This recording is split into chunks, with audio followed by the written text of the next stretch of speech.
It is a truth universally acknowledged that a girl in possession of a laptop must be in want of an Etsy shop.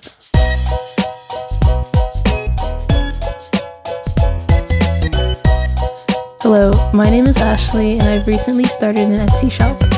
In this video, I'm going to talk a little bit about my artistic process, why I started a shop, and a realistic view into how it's going so far. To give a bit of context in this first clip, I'm using a Silhouette Studio to tweak and edit some designs for my Silhouette portrait. If you don't know what a Silhouette portrait is, it's a cutting machine, similar to a Cricut.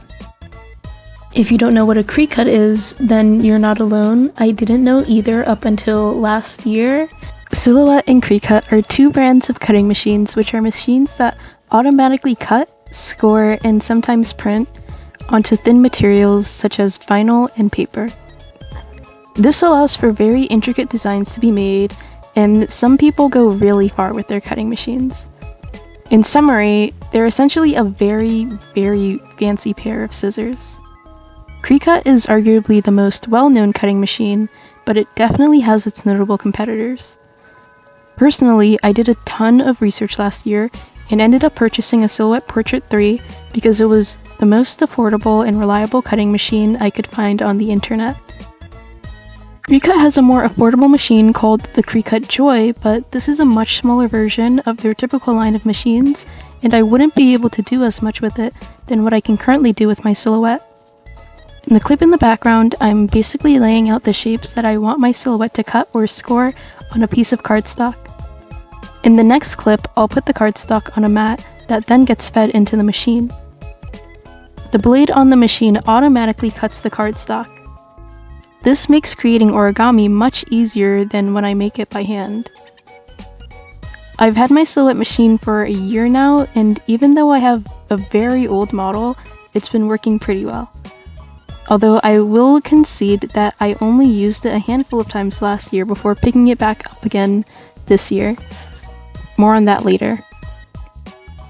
Even though my Etsy shop officially launched 3 days ago, it was actually a work in progress for an entire year. Sort of. You see, last year, as a high school student, I really wanted to create some sort of passion project because I saw a ton of my peers doing so. Creating nonprofits, publishing research papers, and successfully starting small businesses. I now know that these were flashy things they were doing just for college applications, but I felt incredibly left out and behind. It was because of this that I was inspired to start my very own business. I came up with the name Ashley's Art Alcove, and I originally wanted to sell prints and stickers. I used Google Drawings to create a logo and a shop banner, and I got to work with setting up a big cartel storefront. I did a ton of research into what platforms were best to sell on, and I found that Big Cartel allowed minors to use the platform with signed parental consent and heavy parental oversight, so I asked my mom to help me sign up. Big Cartel also had low sign-up costs as well, and a very simplistic and easy to understand user interface. I was well aware of online marketplaces at the time, such as Etsy, but the amount of information they required to sign up, paired with the fact that my mom essentially had to own my Etsy shop for me, scared me away. After I set up my Big Cartel shop, I watched a ton of aesthetic setting up my small sticker business videos on YouTube, which made it seem so easy to get started. I made a list of what items I needed to buy, and had a ton of grand schemes for what I wanted to make. I wanted a pink-themed shop with cute packaging, and I even wanted to buy my own domain. I started with prints of photos I had taken around the DC area and made mini desk calendars. I set up social media accounts for my business and got to advertising. Just as a side note, in this clip, I'm cutting off the ends of a few wooden dowels I got from Michaels, then hot gluing them to the origami tulips I made using the cardstock that my Silhouette cut out. Long story short, things were way more complicated and difficult than I thought. Turns out, driving traffic to your store entirely by yourself with zero prior social media experience is hard. Really hard. After weeks of advertising, I had 7 views on my website, 5 of which I'm pretty sure were just me double checking if my social media links to my shop were working. I got really discouraged and felt silly for even trying. I gave up. Fast forwarding a year and I've graduated high school. I'm on the first stress-free summer break I've had since freshman year, and I have a lot of free time. Around this time, I was also thinking about how the move-out process would go for college, and I remembered my old Silhouette machine that I had purchased a year ago. At this time, I had absolutely zero plans of reviving my business.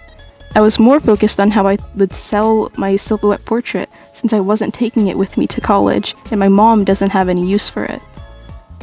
I was telling my mom about how I wanted to sell the machine when she insisted that I didn't.